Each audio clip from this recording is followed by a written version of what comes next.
রব্বুল আলামিন ন্যায়কে প্রতিষ্ঠিত করার জন্য জানের মায়া ত্যাগ করে রব্বুল আলামিন ইন্টারন্যাশনাল কমিউনিটির কাছে আমরা আশ করছি ব্রিটিশ ইউরোপিয়ান এবং ফরেন মিনিস্ট্রি ফরেন সেক্রেটারি এটা কন্ডেম করেছে এবং শুধু এটা না, আজ world wide they are concern about the human rights and democracy in Bangladesh and also তারা তিলে তিলে তারা হত্যা করার চেষ্টা করছে।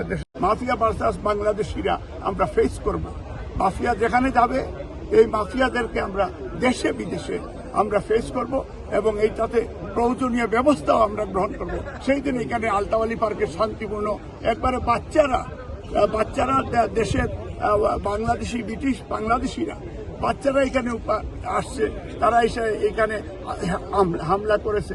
প্রতিবাদে ব্রিটিশ বাংলাদেশিরা এই কোটা সংস্কার এর পক্ষে যারা স্টুডেন্টরা তারা ধাওয়া দিয়ে তারা গণদুলাই দিয়েছে। আমরা এই গণদুলাই আমরা দিতে চাই না। আমরা বিএনপি শান্তিপূর্ণ কর্মসূচি দেই। আমাদের কর্মসূচি অনেক আগে ছিল। আপনি যদি দেখেন আমাদের আগে ছিল না, বর্তমানে নেই।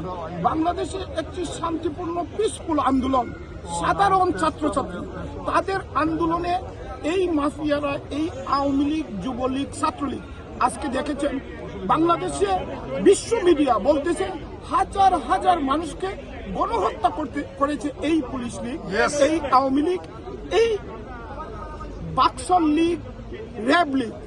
কিন্তু সে একটি গ্লাস ভাঙছে, ওইটা দেখে কান্নাকাটি করছে, কিন্তু একজন অভিভাবকের পাশে কে দাঁড়ায় নাই। বাংলাদেশে আজকে ইস্ট লন্ডন মসজিদে খুতবা দিয়েছেন হুজুর, যে খুতবা শুনে মানুষ বলেছে একজন মানুষকে হত্যা করলে, কেউ যদি নিষ্পাপ একজন মানুষকে হত্যা করে, পৃথিবীর সবকিছু দিয়ে এটা পূর্ণ হয় না। একটাই দাবি আমাদের, প্রবাস থেকে এবং দেশ থেকে যে দাবি উঠেছে শেখ হাসিনার পতন, আমরা সবাইকে অবিলম্বে শেখ হাসিনার পতনের দাবি করতেছি। ধন্যবাদ সবাইকে। উপস্থিত নেতৃবৃন্দ, কমিউনিটি ব্যক্তিত্ব, মুসলিয়ান, আপনারা প্লিজ বাংলাদেশ নিয়ে চিন্তা করি। আমাদের স্বজনরা, আমাদের আত্মীয়, ভাই বিরাদ্দ কে কি অবস্থায় আছে। বাংলাদেশে যখন আমাদের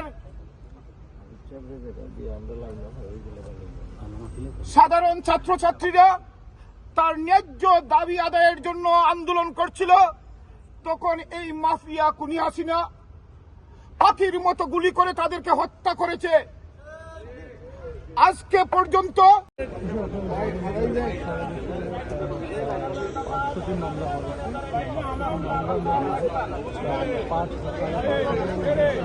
আমরা